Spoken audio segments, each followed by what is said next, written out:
Fellas, ladies, you looking for lotions? You looking for beard oils? But unfortunately, everything you get from mainstream got chemicals in it and they're probably killing you? No problem, we got you. Go check out my people from Top to Bottom Hair and Skincare. That's Top to Bottom Hair and Skincare. www.top2bottom, BOTTU, the U is for unique, M.com. Tell them I sent you.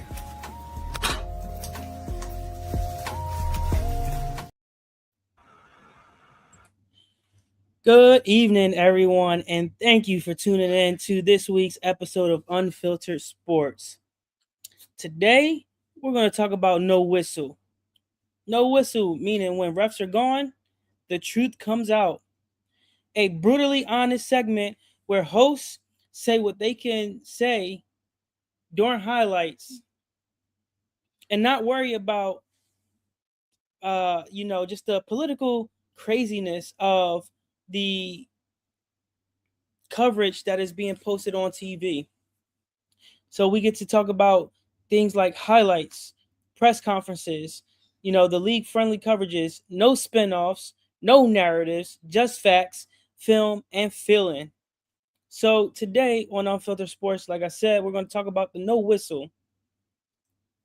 So one thing that I want to talk about, right, is a team that thinks they set the tone every single year. A team that thinks that this year is their year. A team that thinks they're going to win a Super Bowl 99% of the time.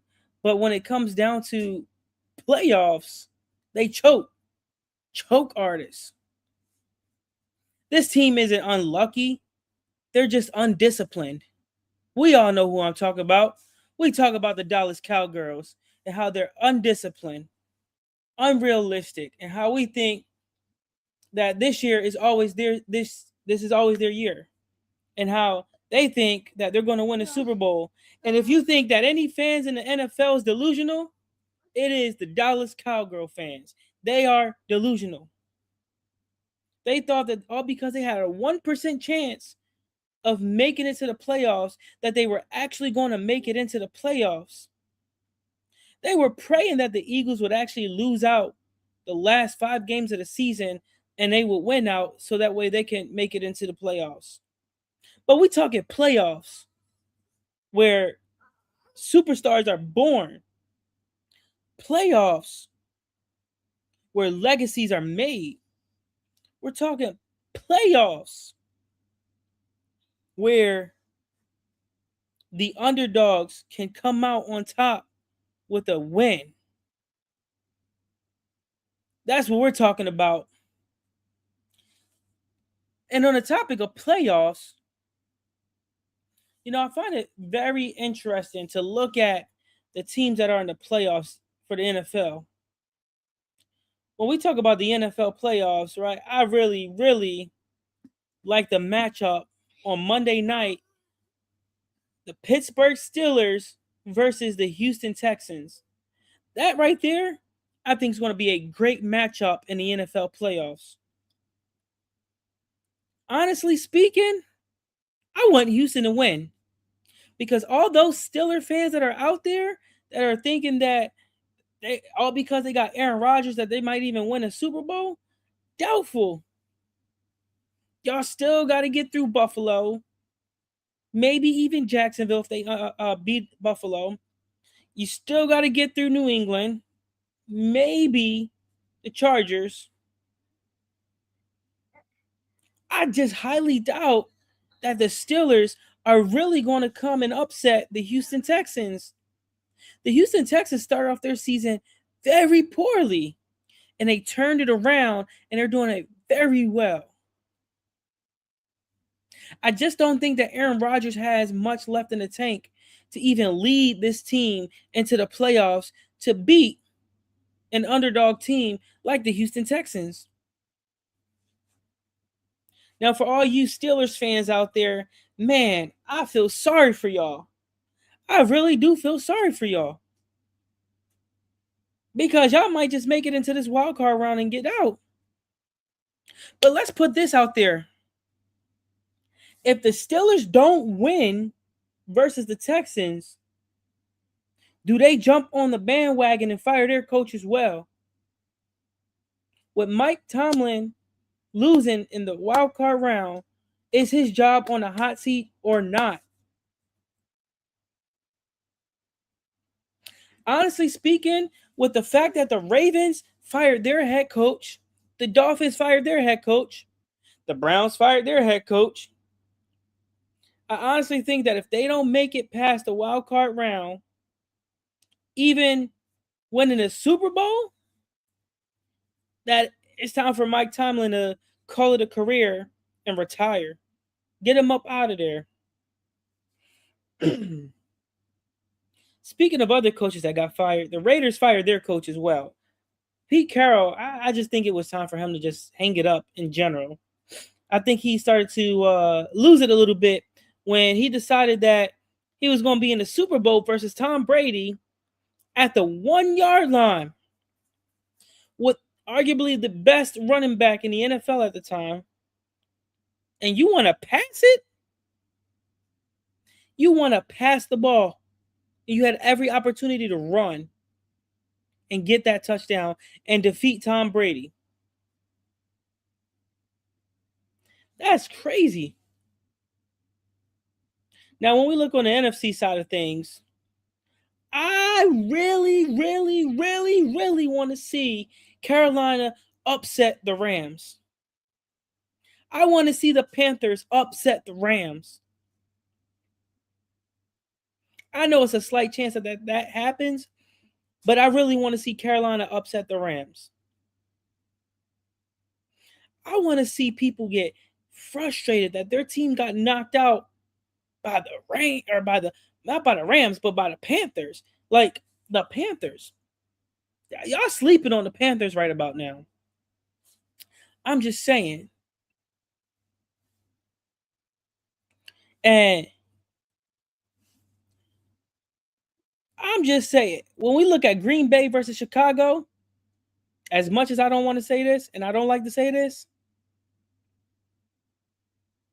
I like to think that Green Bay is going to beat Chicago. With the addition of Diggs at the cornerback role for Green Bay, I honestly think that they might actually come out on top with this game here. And I want them to come out on top because they got a good team to face. Now, when we look at the other game in the NFC, we're looking at the San Francisco 49ers and the Philadelphia Eagles. Man, oh man, oh man. The last time the Eagles played the 49ers in the playoffs, if I'm not mistaken, the Eagles beat the 49ers to go to the Super Bowl. And wait, what happened? Didn't they beat Tom Brady in the Super Bowl? That's right. You got it. Man. All I'm saying is, I think, and here's my predictions, and I can be wrong, and that's okay. But I'm calling Philadelphia Eagles to beat San Francisco, Green Bay Packers to beat Chicago. I want the upset, the Carolina Panthers over the Rams. I want Houston to beat Pittsburgh. I want New England to beat the Chargers. And I want Buffalo to upset Jacksonville. Those are my predictions right there. Let's hear your predictions in the chat there, because we know for sure that the Steelers are definitely not going to the Super Bowl. So that's already out of the picture as it is. But let's hear it in the chat. Like, what are your predictions for these games? Let me see. Yeah, we know the Steelers are trash. It's pure garbage.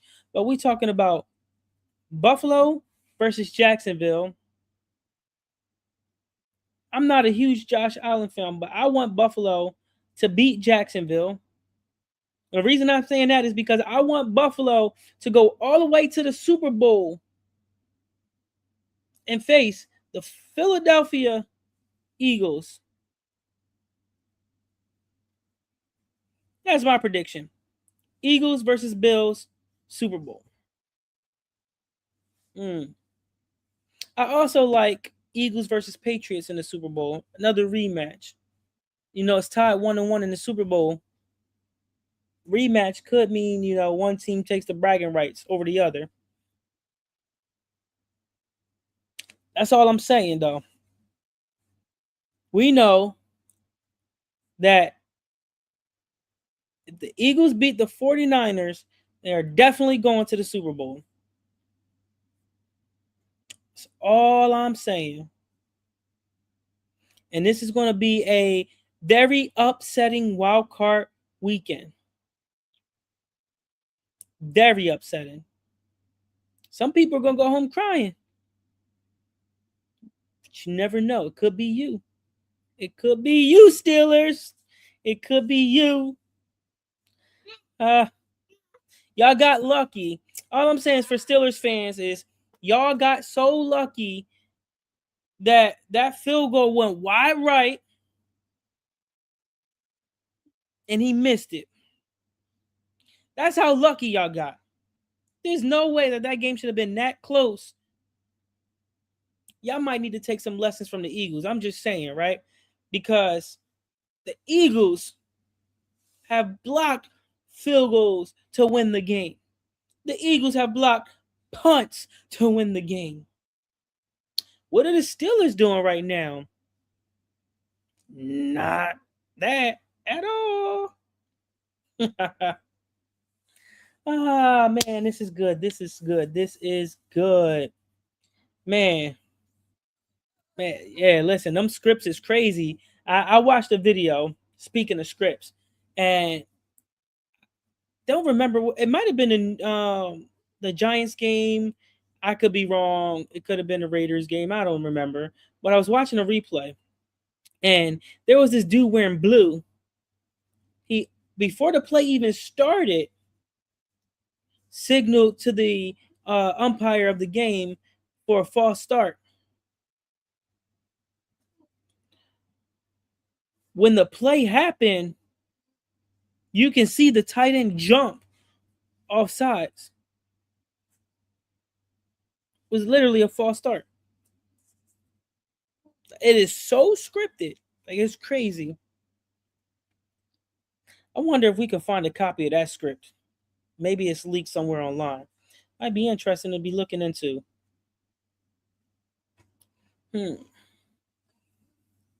But back to the topic, right, of coaches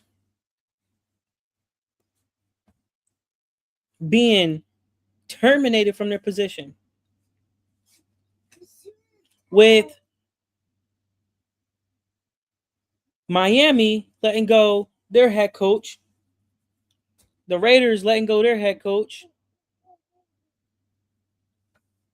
the Browns letting go their head coach, Atlanta letting go their head coach, and then you got who else let go of their head coach? The Ravens, they let go of their head coach. Out of all those teams that fired their head coach, who has the higher chance of being hired as a head coach again in the NFL?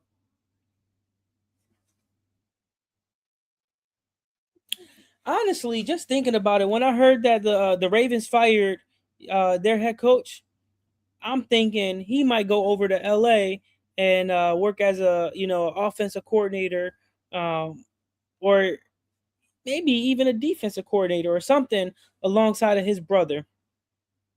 I think he might go to the Chargers and not be a head coach no more, but I think he might actually have a job. He has job security somewhere, especially if his brother is there. Like, I think that's going to help out a lot. So who knows what's going to happen, really.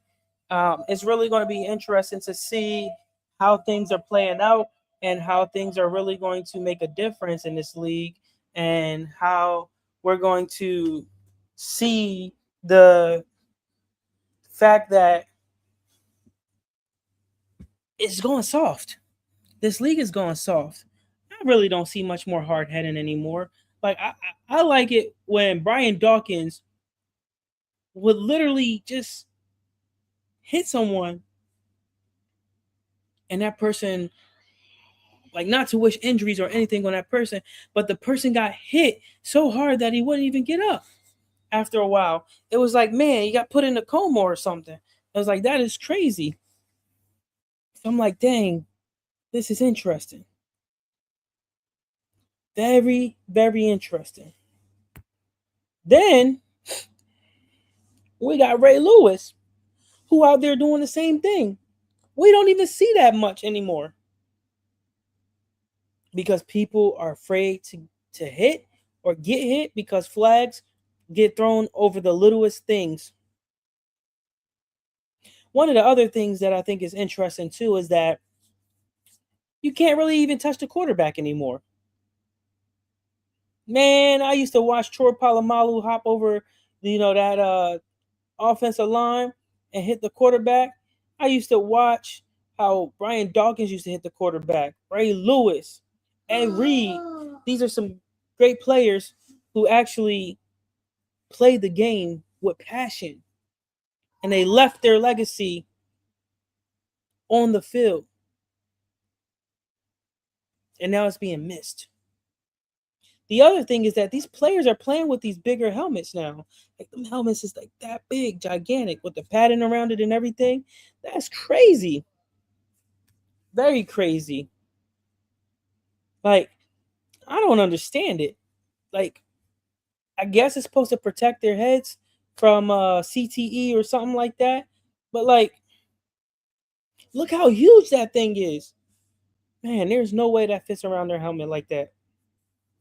That's outrageous. I'm just saying. The other thing though is that I think 100% that these referees bet on the game and they throw the game just to make a little bit of extra money from Vegas. See, what I find interesting is the head referee for the Eagles 49ers game calls the game in favor of the Eagles more often than he would for the 49ers. That same referee is from Pennsylvania. And when he officiated Eagles games, I believe the overall record for the Eagles were 8-1 compared to the 49ers where it was like 3-3, something along those lines. That's an interesting fact there. But like, you can't really coach your players to play the game to worry about their referees and how they officiate. Bad officiating is going to happen regardless. But we try to coach our players to play the game without worrying about the referees and the calls that they make. Because if we ran the ball up the middle and we did everything that we had to do, it shouldn't be left to a decision of the referee. Referees are going to referee regardless if the call was a correct call or not. They're going to keep watching the game and making sure that the game is supposed to be played fair. There has to be some type of double standard across the board. Like, if players aren't allowed to gamble or sports bet, whatever you want to call it, the referees shouldn't be allowed to do it either. There should be some kind of repercussion for the referees if they get caught sports betting, just like the players. They should be suspended for X amount of games. Oh, excuse me. Outside of that, they should be fined a certain percentage of their paycheck, if not all of it.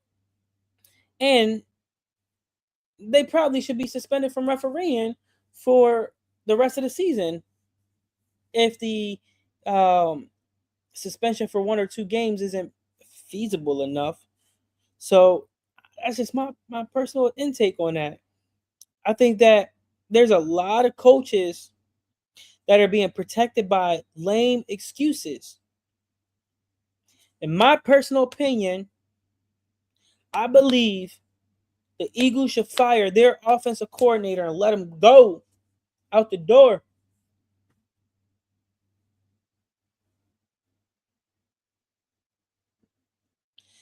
You're right. The NBA is soft. The NBA, because of LeBron James, has become a soft organization to even watch. I hate to admit this and I hate to say this, but the WNBA is way more entertaining than the NBA. The WNBA is starting to bring in more fans. Why? Why do you think? You got players like Caitlin Clark. You got players like Angel Reese. Players like Paige Beckers. You got players like Haley Van Lith. You got players like Aj Wilson, right? The list can keep going on. Like they are playing a decent game of basketball, and then they're representing women's U.S. team in the Olympics. The women are starting to outshine the men because the men want to flop on the ground. They want to cry over a little tap on the wrist. They can't finish at the basket when they hit contact. They are wanting to whistle every single time. Ref, he fouled me. Ref, he fouled me. Come on, ref. Come on. And then everybody wants to try to be like Steph Curry and shoot the three ball from the logo. Like, no. At the end of the day, when we look at how the NBA was played in the 90s compared to how the NBA is played now in the Jordan era of the 1990s, the NBA was way more aggressive and way more physical. You could not even attempt to attack the basket without being clotheslined, punched in the face, head hitting the ground. But what happens? You get back up, you dust the dirt off, and you keep playing the game that you love.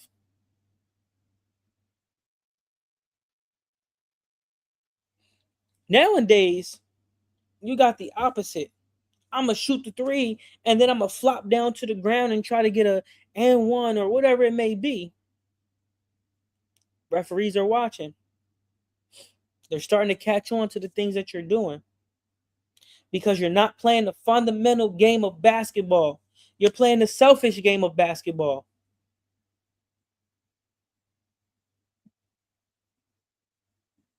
But basketball is not a individual sport. It is a team sport.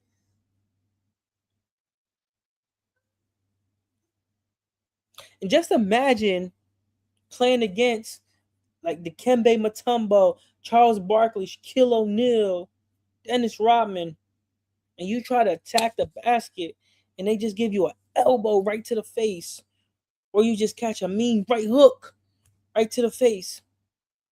Honestly speaking, I would love to see Draymond Green play in the 1990s against some of these physical players that played in the 90s. Draymond like to get technical fouls for being aggressive and different things like that. Let him play an aggressive era. Let him play physical basketball and see how he can stand his ground and compete. Because that's what we need to see.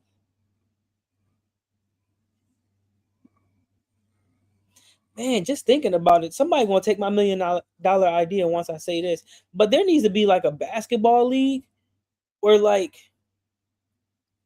obviously like you have the rules of basketball where you got to dribble the basketball, the 3 second violation and different things like that. But like imagine basketball with no fouls. Imagine basketball with no fouls, meaning like if you come to the basket and catch you with a mean elbow to the face, no foul. And if that person doesn't finish and it's going the other way, they're gonna get up and they're gonna try to do the same thing. But just imagine how much that can make you better, and how much it makes you want to go to the gym and sit in the gym and actually perfect the craft of basketball more by playing through the physical activity. I honestly don't think that LeBron James would survive in the 1990s playing basketball against Michael Jordan. Shaquille O'Neal in his prime. Like, I just don't think it's possible that he will be the person who he is today playing in the 1990s.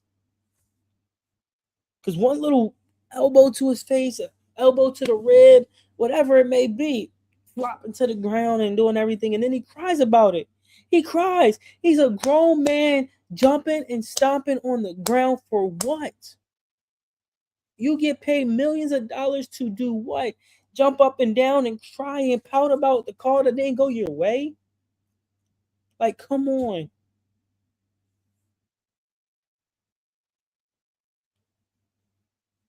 It is crazy and it's ridiculous to see how the NBA is changing, in my opinion, for the worse. Because I said this before, the All-Star game isn't the same. All-Star weekend isn't the same. And it really just, it's sad to see this because such something so great that was, in my sense, was damn near perfect. It started to shift and evolve and change. And it's not the same no more. I think it's worse. Worse than what it's supposed to be. Worse than what it was. But let's hear from the chat. What are your thoughts on these pro players playing soft? And your thoughts on these pro players when you spend hundreds of dollars, some people even thousands of dollars, to go watch a superstar play against a team. And when you get there for the first time to watch that team, that superstar isn't playing that game because they decided to sit out because they play in too many games. Let's hear your take on this. I'll be waiting. Because this is going to be funny right here.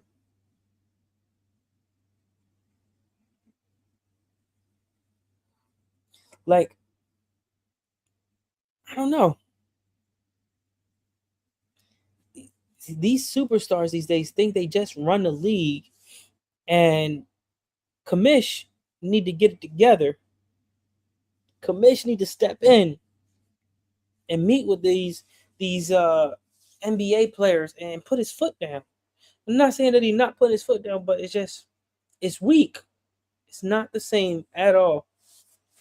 And that's what it really is. Just, it's funny. It's funny in my opinion because you, like, it seems like you're starting to lose money now. So it's like, wow.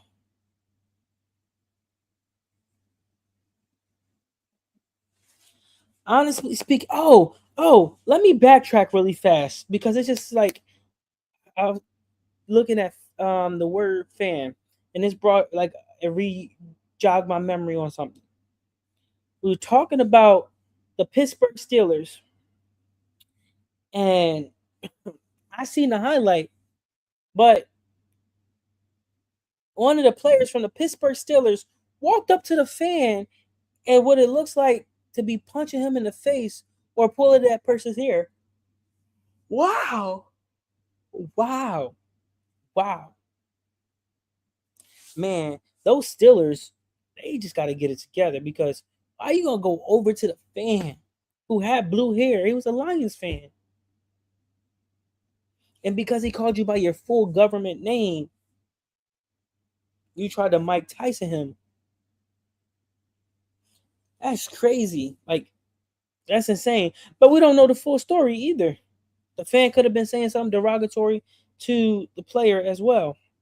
But we all know that those Steelers fans are hot headed. They can't keep their cool for anything. Like, it is crazy. But when we look at the mindset of teams, the culture of teams, and how teams are winning games and they're winning Super Bowls and they're winning NBA Finals and Stanley Cups and the World Series, right? We learned that championship teams don't make excuses. they make adjustments. That just doesn't apply to only sports. It applies to our everyday life as well. Championship teams don't make excuses, they make adjustments.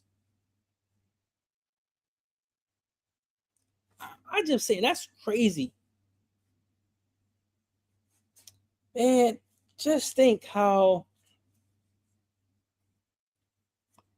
in the 90s, even early 2000s, women's sports weren't even really looked at like that. Now, it's just overtaking these men's sports. That's all I'm saying, though.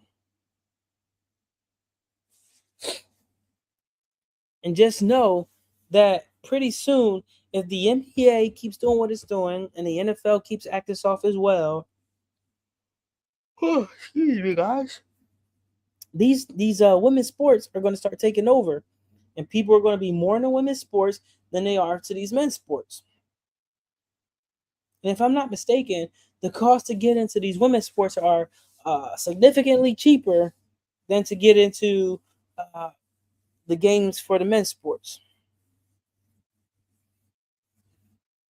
But again, those predictions out there for the playoffs, that's going to be important right there. Very important. I'd say it's very important because we want to know what your bracket looks like. Is your bracket going to be messed up right away? Are you going to live to see another round?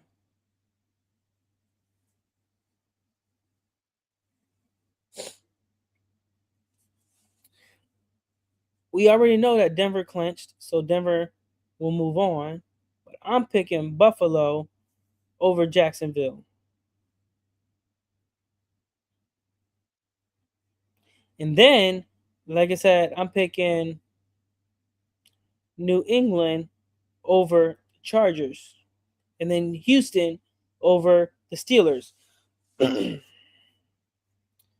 out of that, I'm picking Buffalo to beat Denver.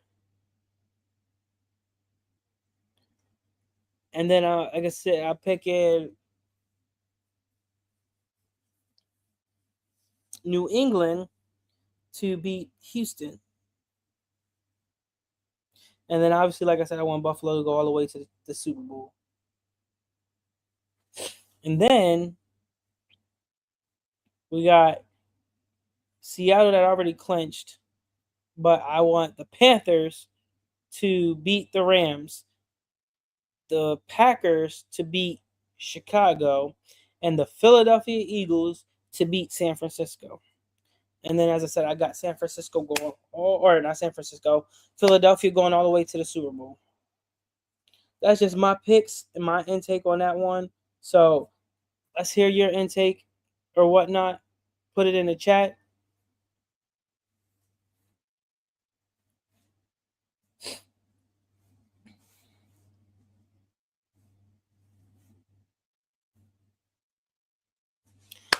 Alrighty, guys. I'm not going to take up too much more of your time. So, with that being said, though, I thank everybody for tuning in just to hear me talk about sports this week, talking about the no whistle and just different things that happen with the no whistle, especially how soft the NBA is, how soft the NFL is going, and the upcoming and uprising of women's sports.